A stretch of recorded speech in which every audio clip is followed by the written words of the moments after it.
네, 일요일 연불리의 비밀노트 이어가 보도록 하겠습니다. 오늘도 궁금한 게 많습니다, 이사님. 먼저 2월 첫째 주 증시부터 주요 일정부터 챙겨볼까요? 네, 2월 5일 이제 그 월요일 같은 경우 미국의 1월 ISM에서 발표하는 서비스업 이제 PMI 지표가 발표될 예정이고요. 2월 6일은 이제 RBA라고 호주의 중앙은행에서 통화정책 회의를 열어서 이제 금리를 결정할 예정입니다. 그 포드가 실적 발표를 그날 하게 되고요. 2월 7일은 이제 주요 기업들 실적 발표가 있는데 디즈니 또 그 영국의 이제 반도체 설계 자산 회사죠. 암이라는 회사가 실적 발표를 하고 또 한국에서는 에코프로 비행과 에코프로가 각각 실적 발표가 예고가 돼 있습니다.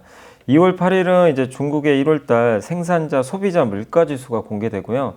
한국에서 이제 옵션 만기일이 열리게 되고 2월 9일은 이제 한국은 설 연휴고 중국은 춘절로 휴장이 들어가기 때문에 2월 9일은 이제 일정이 좀 없다 이렇게 좀 보시면 좋을 것 같습니다. 네. 이 중에서 이제 주목해볼 증시 변수들은 또 어떤 게 있을까요? 그래서 이번 주에 사실 좀 제일 중요한 거는 저는 중국의 물가인 것 같아요. 중국이 왜냐하면 중국은 디플레라 그러죠. 디플레는 물가가 마이너스인 건데 물가가 마이너스면 소비가 안 된다는 얘기죠, 아예. 그래서 이게 일단 올라가야 됩니다, 물가가. 그래서 지금 중국의 제일 중요한 게 생산자 물가인데 생산자 물가 지수가 지난달에 마이너스 2.7이었어요. 근데 이게 반전을 좀 해줘야 됩니다. 그래서 이게 뭐 예를 들면 2% 안쪽으로 들어오거나 플러스 나면 더 좋겠죠. 그러면 중국의 디플레 우려가 완화된다는 얘기는 부양책 효과가 실제 나온다는 얘기예요. 네. 그래서 생산자 물가가 마이너스 2.7보다 개선되는지를 한번 보시면 좋을 것 같고, 요거 외에는 이제 주요 경제 지표는 그렇게 큰 건 없고요. 대부분 이제 실적인데 ARM의 실적이 좀 중요한 게 ARM이라는 회사는 삼성전자도 있고 뭐 엔비디아도 있지만 수많은 반도체 기업들이 반도체 설계하잖아요. 그 설계할 때 그 설계 자산이 있어야 돼. IP라고 하는데 그걸 가지고 설계도를 만들거든요. 그걸 만들어주는 회사가 이제 ARM입니다. 이걸 가지고 대부분 만들거든요. 그래서 이 회사 실적이 또 만약에 잘 나온다면 그만큼 반도체 업황, 특히 AI나 이런 이제 스마트폰에 들어가는 반도체 업황이 또 좋다는 얘기니까 영향을 줄 것 같고, 포드 실적도 중요한 게 이게 우리나라 SK 이노베이션 같은 경우 포드에 배터리 공급을 좀 하고 있거든요. 그러다 보니까 포드가 요새 좀 전기차 F150 라이튼이라는 픽업 전기차 뭐 감산한다 이래가지고 한번 2차 전지가 네네. 너무 안 좋았거든요. 근데 이제 거기에 대해서 얘기들을 하겠죠. 앞으로 전기차 전략. 이게 예상보다 좀 잘 나오면 배터리 기업들한테는 또 좋을 수 있으니까 한번 주목해 보시고, 그 다음에 역시 우리 한국을 대표하는 2차 전지죠. 에코프로 비행가.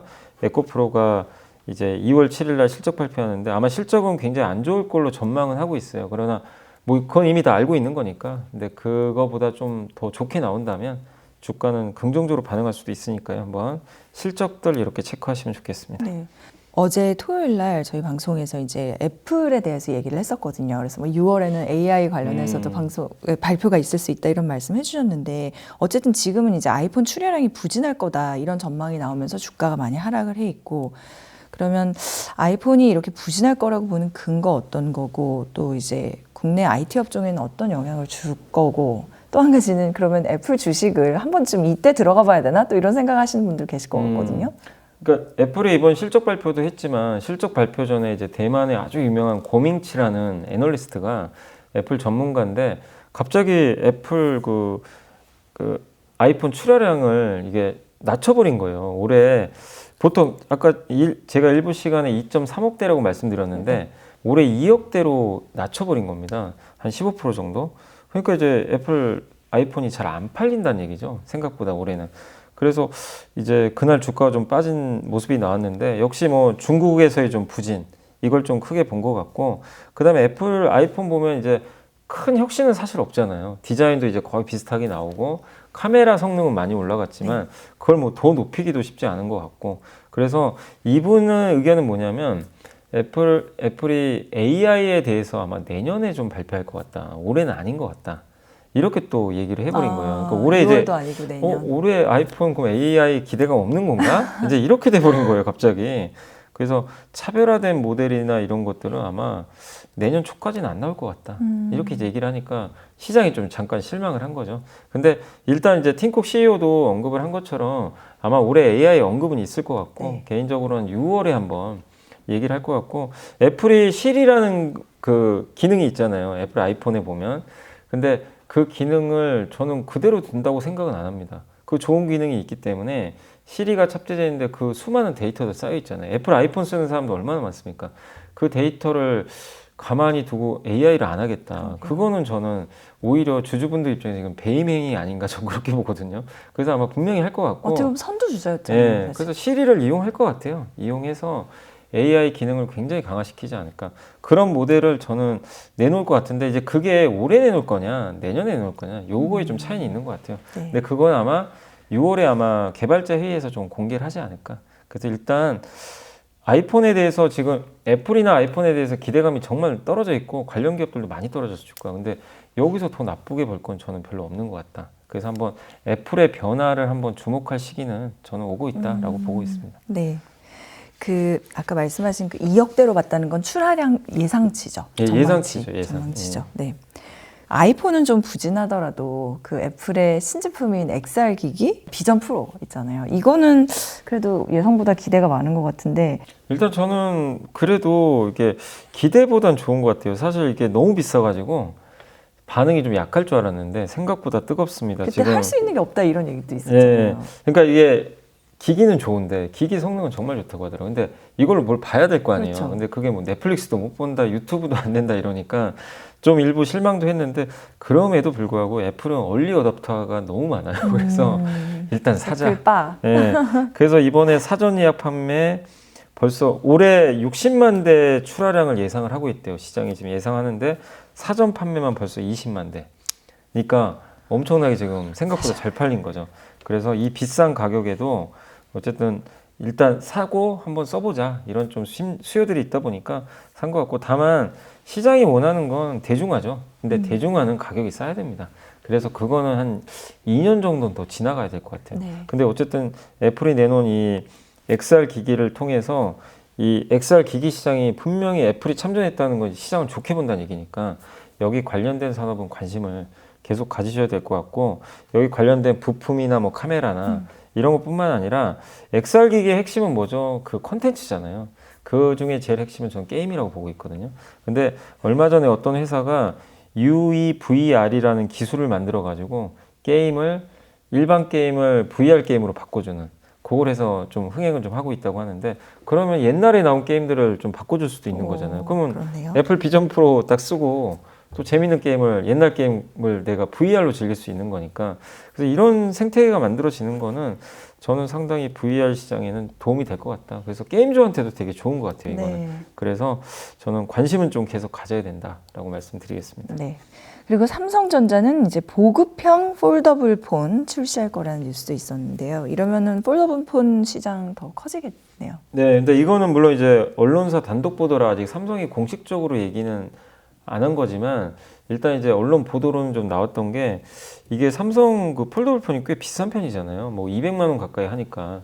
그래서 이걸 대중화하기 위해서는 좀 더 싸게 만들어야 되는 거 아니냐 이런 좀 요구들이 있었어요. 그래서 삼성전자가 올해 하반기 기사 내용을 보면 갤럭시 Z 폴드를 가격을 낮춰서 이 Z 폴드는 이렇게 옆으로 하는 거잖아요. 근데 그게 가격이 꽤 비싼 편이니까 이거를 아마 가격 낮춘 모델을 그 출시할 걸 보고 원래 그 갤럭시 Z 폴드 보면 펜으로 이렇게 쓰잖아요. 그 기능은 아마 뺄 거라고 합니다. 왜냐하면 그게 굉장히 비싸대요. 그 밑에 들어가는 그 특수 기판을 써야 되는데 그게 원가가 좀 높다고 합니다. 그래서 그거를 펜 기능을 빼버리면 원가를 좀 낮출 수가 있기 때문에 그래서 결국엔 그런 좀 폰을 출시시켜가지고 폴더블 폰 대세화를 좀 노리지 않을까. 왜냐하면 지금 삼성도 폴더블 폰 원조가 삼성인데 요새 중국 기업들이 막 쫓아오거든요. 그러니까 위협을 느끼니까 삼성 입장에선 방어를 해야 되겠죠. 그런 면에서 저는 충분히 가능성은 있다라고 좀 보는데 구체적인 아직 내용들은 안 나왔으니까 좀 보시되 폴더블 폰 시장이 커지는 건 맞습니다. 분명히 중국 업체들이 진입을 하면서 커지는 건 맞기 때문에 계속 관심은 좀 가져야 될 것 같습니다. 네. 이번에는 자동차 업계도 좀 살펴볼게요. 그러니까 지난주 수요일이었나요? 기아가 이제 현대차를 제치고 시가총액 6위에 등극하기도 했었는데 현대차보다 기아의 시총이 커진 이유는 뭘까요? 일단 이제 이게 좀 너무 놀라운 일이죠. 현대차를 이겼다고 이게 그러니까 많은 실감이 분들이 안 나요. 네, 깜짝 놀랐어요. 그래서 물론 우선주까지 합치면 현대가 1위는 맞는데 본주 기준으로 그냥 기아가 한번 역전을 해버렸습니다. 그래서 다들 진짜 깜짝 놀랐는데 그 이유는 뭐냐면 다른 거보다도 배당 수익률이 좀 높아요. 그러니까 사실은 배당 수익률만 보면 기아가 당시에 보니까 5.4%, 현대차가 4.3이에요. 그럼 여러분이 생각해도 어차피 같은 자동차인데 배당 많이 주는 게 낫잖아요. 그렇죠. 그게 선택이 됐던 것 같고. 근데 또 따지고 보면 현대차는 우선주가 따로 있어요. 우선주는 배당률이 7%가 넘어요. 그러니까 배당만 보면 사실 현대차 우선주가 제일 매력적이에요. 네. 어떻게 보면. 그래서 실제로 현대차 우선주가 주가가 굉장히 많이 올랐어요. 실제 본주보다도. 그래서 지금 이런 걸 보면 시장은 현대 기아를 선택하는 게 뭘 얼마나 차를 더 팔고 이게 아니고 나한테 얼마 줄 거냐. 주주환원에 지금 관심이 많은 것 같아요. 왜냐하면 또 정부 정책도 있다 보니까. 바람직하죠. 예. 그래서 기아가 먼저 선택됐고 또 기아가 실적 발표한 뒤 5천억 매입한 다음에 그 중에 절반을 소각해버리겠대요. 자사주를. 이걸 발표하니까 시장이 또 호평을 한 거죠. 그래 주주환원 열심히 하는 거다. 근데 현대차는 기존에 이미 보유 중인 4% 수준의 자사주를 매년 1%씩 3년간 소각을 하겠대요. 규모로 보면 이게 4천억 정도 되니까 약간 기아보다는 조금 부족해요. 뭔가가. 그래서 상대평가에서 약간 그 기아가 더 높은 점수를 받아서 좀 역전한 게 아닌가. 그러니까 현대차가 뭐 실적이 안 좋아서 그런 건 아니고요. 주주 환원의 차이에 의해서 약간의 그게 좀 역전이 됐다. 이렇게 보는 게 맞는 것 같습니다. 그리고 배터리 업계는 언제쯤 좀 다시 좋은 얘기가 들릴까요? 이제 요즘에는 치킨 게임 우려 뭐 이것도 나오고 있는데 네. 사실 가격은 왜 이렇게 떨어졌고 또 앞으로 전망은 어떻게 생각을 하고 있어야 될지 네. 투자자로서. 이게 온통 좀 어두운 얘기밖에 없어요. 사실 이제 그러니까요. 배터리 하면은 그 작년에 그렇게 좋았던 게 이렇게 불과 6개월 만에 이렇게 분위기 바뀌니까 참 이렇게 그 많은 분들이 좀 이렇게 그 대응하시기가 좀 쉽지는 않을 것 같은데 실제로 지금 중국의 세계 1위 그 배터리 회사 CATL이 현지 자동차 기업들한테 그 리튬 인산철 배터리죠. LFP 배터리라고 하는데 그 배터리셀을 이걸 뭐 용량을 와트시라고 하더라고요. 와트시당 와트시. 네. 0.42완 이내로 공급을 하겠다. 이렇게 얘기를 했대요. 이게 1년 전에 0.8에서 0.9 위안이었어요. 반토막을 내버린 거예요. 그러니까 이 가격에 공급하겠다. 이 얘기는 뭐죠? 마치 치킨 게임 한다는 거잖아요. 그러니까 시장이 놀란 거죠. 아니 이렇게까지 싸게 공급을 해버리면 다른 배터리 업체들은 살아남기가 되게 어려운 거죠. 가격 경쟁이 펼쳐지는 거죠. 그래서 이 자동차 업체들 입장에선 좋아요, 사실은. 네. 배터리 싸게 받으니까. 근데 중국 같은 경우 이 1등 업체가 이렇게 깎아버리면 우리나라 기업들한테 이게 타격받으면 어떡하나. 이런 우려가 있는 것 같고. 근데 실제 이렇게 됐던 배경은 중국의 배터리가 재고가 너무 많대요. 재고를 떨어내야 되거든요. 그래서 그게 우리나라의 꼭 문제는 아닙니다. 왜냐하면 우리나라랑 중국은 또 시장이 다르니까. 근데 중국에선 배터리가 너무 좋다 보니까 투자를 많이 해가지고 재고가 많이 나와서 그런 이제 전략들을 좀 펼치고 있다. 이렇게 보시면 되겠고, 그 다음에 이제 또 한 가지가 유럽의 그 전기차 시장 성장률이 좀 둔화되고 있고, 중국과 거기서 우리나라 업체들이 경쟁하는데 가격이 중국이 싸니까 조금 거기서 밀리고 있는 네. 이런 부분들이 있고, 미국은 너무 걱정할 필요는 없는데요. 미국은 이제 시장이 초기 시장이니까 괜찮은데 트럼프 전 대통령이 되면 또 어떡할까 이 우려감 이런 것들이 이제 복합적으로 작용해서 주가에 굉장히 좀 안 좋게 작용을 했는데, 다만 이제 이건 다 반영은 했어요. 이미 선반영을 했기 때문에 이 자체로서 이제 새로운 악재는 아니고 이제 앞으로 배터리 회사들 주가 오르는 건 그냥 간단합니다. 전기차 성장률 다시 나오면 돼요. 성장률이 많이 좀 꺾였잖아요. 뭐 50% 성장하다가 작년에 성장률이 한 20%대로 떨어졌거든요. 요게 다시 또 터닝을 해주면 주가는 아마 올라갈 겁니다. 그래서 이제 앞으로 체크하실 거는 전기차 성장률. 그 중에서도 이제 제일 중요한 게 우리는 중국에 못하니까 네. 유럽과 미국의 성장률이 올라온다면 다시 배터리 기업들은 힘을 내지 않을까. 그래서 그걸 조금 기다리는 구간인 것 같습니다. 네. 잠시 전에 이제 그 중국의 CATL 말씀하셨는데 이 중국 CATL 장비를 테슬라가 미국 네바다주에다가 배터리 공장 건설하는데 활용한다고요? 근데 네. 이게 중국의 기업이 미국에 진출을 하는 그런 거 왠지 좀 부담스럽게 느껴지는데 이것도 2차 전지의 악재일까요? 이게 사실 지금 미국 기업들 입장에서는 저번에 포드도요. 이제 100% 자기가 지분 투자를 해가지고 공장을 짓는데 기술은 CATL 걸 받으려고 했거든요. 그걸 추진했는데 미국 이제 거기 위원들이 반대를 한 것 같아요. 지금 뭐 하는 거냐. 중국 들어오면 안 된다. 중국 자본 막아야 되고 중국 기술도 막아야 되는데 그 기술을 이용한다는 거거든요. 그래서 제가 알기로는 잘 안 된 걸로 지금 알고 있거든요. 네. 근데 이번에 이제 테슬라가 하는 건 이것도 물론 기사니까 좀 확인해 보셔야 되겠지만 그러니까 공장은 테슬라가 져요. 다 뭐 테슬라가 알아서 짓는데 그 공장에 필요한 그 배터리 장비 있죠. 장비를 CATI 걸 쓰겠다. 그래서 사실 굳이 이거를 미국 입장에서는 또 미국의 국회의원들은 굉장히 중국 불편해하거든요. 이런 거 쓰는 거를. 테슬라 입장에서는 자꾸 이걸 또 쓰려고 하는 거 보면 뭐냐면 원가가 싸니까 아마 테슬라는 진짜 쥐어짜기로 유명한 회사예요. 어떻게든 비용을 낮추려고 하는데 그러려면 중국 거 안 쓰고는 답이 없어요. 중국 워낙 싸게 하니까. 그래서 그거 채택하는데 미국 정부의 입장은 또 배치될 수도 그쵸. 있겠죠. 근데 이거를 쓰는데 미국 정부가 또 어떤 식으로 나올지 아직은 모르겠어요. 근데 다만 이걸 너무 악재로 보진 마시는 게 일단 이거 만드는 장비가 배터리 공장은 맞는데 전기차 전용 공장이 아니에요. ESS라고 대용량 저장 장치. 뭐 예를 들면 태양광 발전을 할 때 태양광을 받아서 배터리에 보관해야 되잖아요. 그런 걸 ESS라고 하거든요. 그건 전기차용은 아니죠. 그런데 들어가는 약간 소규모 배터리 공장이니까 전기차 쪽은 상관없어요. 그래서 우리나라한테 실제 사실 영향은 없습니다. 이제 걱정되는 건 이런 게 한두 개씩 들어오면요. 네. 이 조그만 구멍이 열려버려요. 그렇죠. 이제 그게 좀 걱정이 되는 거예요. 그래서 지금 너무 걱정하실 필요는 없겠지만 자꾸 중국의 이런 장비나 기술들이 들어간다는 건 장기적으로는 좀 불편할 수 있는 일이다. 그러나 어쨌든 당장의 걱정은 너무 하실 필요는 없는 게 전기차 쪽은 다행히 아니니까 아직은 주가의 영향은 좀 제한적이다라고 보시면 좋을 것 같습니다. 네. 자, 그리고 이제 4월 총선이 점점 다가오면서 금융당국이 불공정 거래 단속에 들어갔다. 정치테마주는 좀 조심해야겠죠?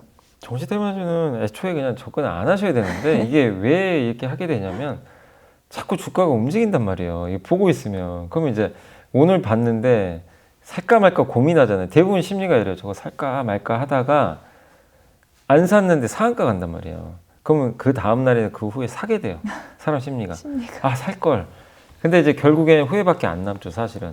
왜냐하면 실체가 없거든요, 이쪽은. 정치 테마주 중에서 어쨌든 지난번에 아마 기억하시겠지만 이제 우리나라 지금 가장 대표적인 그냥 테마를 이건 신문에 나온 거니까 말씀드리면 한동훈 위원장 테마주하고요. 그 다음에 이재명 대표, 그 다음에 그 이낙연, 예. 이분들 이제 테마가 지금 유행을 하거든요, 사실은. 요즘에 이제 저 PBR 때문에 좀 시들시들하긴 한데 총선이 지금 임박해 있으니까 이게 쉽게 아마 꺾이진 않을 겁니다. 어떻게든 막 움직이려고 하는데 그래서 이제 증권거래소 이제 금융당국은 지금 걱정이 되는 거예요. 이것도 누구 피해자 나오면 어떡할까? 그래서 불공정 거래 있으면 강력하게 조치를 하겠다라고 이제 발표를 했거든요. 근데 이게 움직이는 기업들 보면 가장 대표적인 게 좀 이게 황당할 수밖에 없는 게 대상홀딩스 우선주 아시죠? 이게 여러분들 아실 거예요. 한동훈 위원장하고 이정재 씨가 사진 찍은 게 올라왔는데 그게 대상홀딩스와 뭔 상관이 있는 거죠? 솔직히 아무 상관없어요. 근데 뭐 어떤 얘기인지 아실 거예요. 주가가 막 상한가 가고 난리가 났는데 기업의 가치가 올라가야죠. 배당을 많이 해주거나 아니면 이런 걸로 가야 되는데 단지 어떤 인물 테마 그리고 대학 동기다 뭐 이래가지고 거기 CEO가 뭐 무슨 뭐 동양이다. 같은 동양인이 이래서 올라가는 정말 황당한 일들이 너무 많은데 그게 또 실제로 있습니다. 그런 일들이 반복되니까 그것만 투자한 분도 있어요. 또 보면 그러니까 뭐라고 제가 못하겠지만 모르고 투자했다가 뒤늦게 투자하신 분만 큰 손해를 보는 거예요. 어설프게 접근하면. 네. 결국 정말. 그리고 이런 이거는 만약에 4월 총선이 끝나잖아요. 누가 당선이 되고는 상관이 없어요. 그냥 다 빠집니다. 총선이 그러니까 선거가 끝나는 순간 다 폭락을 해요. 네. 이미 재료가 없어지니까 당선되고 안 되고에는 아무 상관이 없어요. 돼도 빠지고요. 안 돼도 빠지더라고요. 그래서 되도록이면 절대 이 정치 인물 테마 하지 마시고 차라리 하실 거면 정책 테마 있잖아요. 아, 정책 예, 테마. 뭐 예를 들면 대통령이면 뭐 이 양당의 대통령 예를 들면 트럼프 전 대통령은 뭐 예를 들면 친환경 난 반대한다. 나는 뭐 예를 들면 그 옛날 화석 에너지가 좋다. 그럼 뭐 트럼프 대통령이 될 것 같으면 그쪽 투자하시면 되는 거고 그런 건 좀 합리적이잖아요. 정책이니까. 근데 단지 뭐 예를 들면 트럼프 전 대통령이 무슨 대학교 나왔으니까 여기 동문이 있는 CEO 찾아가지고 그거는 정말 제발 하지 마셨으면 좀 하는 바람입니다. 정책 테마를 말씀하셨으니까 네. 그러면 저 PBR주에 대한 관심을 가져가는 것도 정책 테마라고 할 수 있겠네요. 네, 맞습니다. 그러니까 그러니까 어떻게 보면 이건 인물하고는 아무 상관이 없는 거잖아요. 그래서 그런 정부 정책과 관련된 그런 테마 아니면 네. 어떤 국회의원이 이런 정책을 밀고 나갈 때 아, 이분이 당선될 것 같은데 만약에 법까지 발의를 해가지고 이렇게 개선이 될 것 같은데 그 수혜주가 있을 것 같다. 정책으로. 그런 거는 좀 합리적인데 단지 너무 이제 인물로 빠지니까 네. 그건 좀 경계하셔야 되겠습니다. 네. 1월에 부진했던 한국 증시, 2월에는 만회가 가능할까요? 이미 만회는 하고 있는 것 같습니다. 벌써 이제 2월 초에 그냥 아주 뜨겁게 지금 증시가 움직이고 있어가지고 굉장히 정말 1월에 너무 힘들어가지고요. 예, 다들 너무 스트레스 많이 받으셨겠지만 어쨌든 2월에는 반전이 이어지고 여러 이유는 있죠. 한국이 많이 빠진 것도 있고 또 미국의 금리나 뭐 좀 늦어져도 어차피 하는 건 맞고 그다음 미국 빅테크들 실적 좋고 하이닉스도 생각보다 실적 잘 나왔죠. 그래서 추정치가 또 그러니까 실적에 대한 좀 우려감이 약간 완화됐고 무엇보다 저 PBR주에 대한 이제 관심 증가 이게 다 코스피 쪽에 몰려 있는데 한국이 그러니까 많은 사람들이 미국 주식 하려는 이유가 이것 때문이 많거든요. 왜 주주환원 이렇게 안 해주냐? 그렇죠. 미국은 이렇게 실적 발표할 때 돈 많이 벌면 주주들한테 뭔가를 돌려주는데 한국은 인색하다. 근데 이거를 어쨌든 건드렸죠. 정부가 일단 건든 거거든요. 그래서 정책을 통해서. 근데 요즘에 놀라운 건 실제 기업들이요. 요새 실적 발표할 때 주주 환원을 하면서 발표를 계속해요. 진짜로 놓습니다. 요즘엔 네. 주주 환원이 이 칸에다가 우리 앞으로 주주 환원 어떻게 하겠습니다. 이걸 실제로 공개를 점점 해요. 옛날에 보기 어려운 풍경들이죠. 이런 것들이 계속 나오고 있어서 2월에는 뭔가 우리나라 증시가 1월에 부진을 딛고 확실히 좀 좋아지는 모습은 나올 것 같고요. 다만 이제 염두에 두실 건 저 PBR주 중에서 옥석은 가리셔야 되고 그다음에 너무 단계 많이 오른 저 PBR주 그냥 무작정 따라가시는 것도 되게 위험하다. 왜냐하면 그리고 2월 중에 발표할 거예요. 그럼 발표를 하면요. 뭐 그게 얼마만큼 우리 예상보다 좋고 나쁘고를 떠나서 일단 빠집니다. 왜냐하면 사람들이 팔고 싶어 해요. 재료가 노출되면 일단 팔게 돼 있거든요. 그럼 그때 한번 흔들릴 수 있어요. 그거는 꼭 유의하시면 좀 좋을 것 같고 그리고 그거 말고 저 PBR주 말고도 올해 성장이 기대되는 뭐 반도체라든가 조선, 헬스케어, 또 AI, 뭐 우주항공 이런 섹터들은 올해 또 상당히 좋은 성과들을 기대하니까 그거는 그거대로 별개로 계속해서 주가가 좀 싸진다면 투자를 하시는 것도 좀 좋을 것 같습니다. 네. 이번 주말 연불리의 비밀노트 마무리하기 전에 이번 주에 보고서 또 하나 보고 가죠.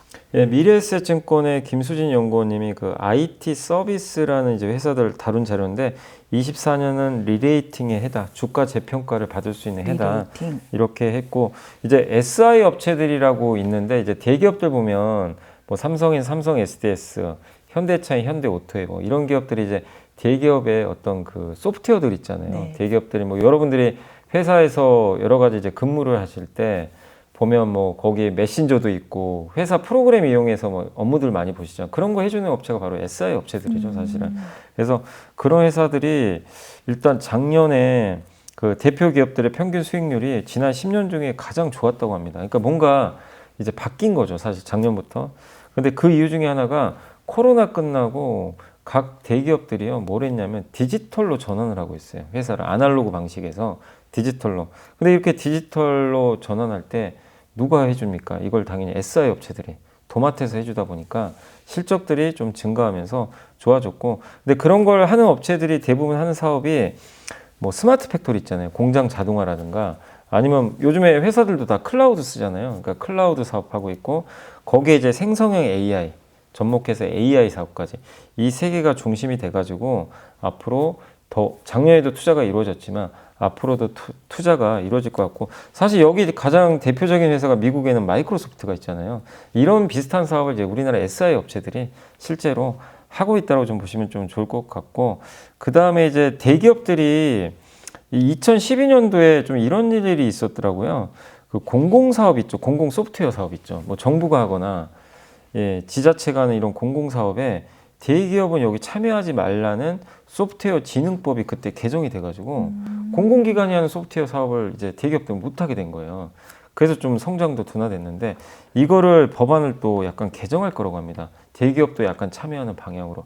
왜냐하면 이게 소프트웨어 질이 좀 너무 노후화되고 막 이런 것 같다. 그래서 대기업을 참여시켜서 질을 올려야 되겠다. 이게 좀 목적인 것 같더라고요. 그래서 이렇게 되면 SI 업체들은 또 하나의 시장이 새로 열리는 거죠. 그런 부분도 좋을 것 같고. 근데 이제 올해 가장 주목하는 건 역시 AI 같아요. 네. 예, 그래서 이 지금 많은 회사들이 생성형 AI를 아마 업무에 많이 도입을 할 가능성이 높잖아요. 그 선두에 있을 수 있는 기업들이 바로 대기업 SI 업체고, 마이크로소프트에 뭐 아니면 그 오픈 AI 챗 GPT를 들어오더라도 당연히 이거 중간에서 이 SI 업체들이 대기업의 중간 다리 역할을 하거든요. 그런 거 설치를 해줘야 되고 클라우드를 또 깔아줘야 되니까. 그래서 이거 할 수 있는 수요들이 올해 더 많아지지 않을까. 그러니까 결론은 마이크로소프트나 구글의 실적이 클라우드 사업부 숫자가 좋다. 그럼 이들도 같이 좋을 수 있는 그런 구도로 간다라고 보시면 좀 좋을 것 같습니다. 그래서 올해 한국의 SI 기업들한테 기회 한 해가 될 것 같고, 탑픽은 삼성 SDS를 좀 꼽아주셨고요. 그 다음 선호주로는 롯데정보통신을 꼽아주셨으니까 참고하시면 좋겠습니다. 자, 2월의 첫째 주말 연불리의 비밀 노트는 여기까지고요. 저희가 이번 주에는 공지사항이 있습니다. 긴급 공지. 네, 다음 주는 설 연휴가 있기 때문에 한 주 연불리의 비밀 노트를 쉬어가도록 하겠고요. 그 이어지는 주에는 우리의 여미사님께서 프랑스에 계십니다. 그래서 올해 또 파리 올림픽이 있는 해이기 때문에 저희가 연불리의 비밀 노트 특별 방송으로 현지 라이브로 연불리의 비밀노트를 이어가도록 하겠습니다. 다음 주 설 연휴 잘 보내시고요. 그 다음 주에 뵙도록 하겠습니다. 고맙습니다.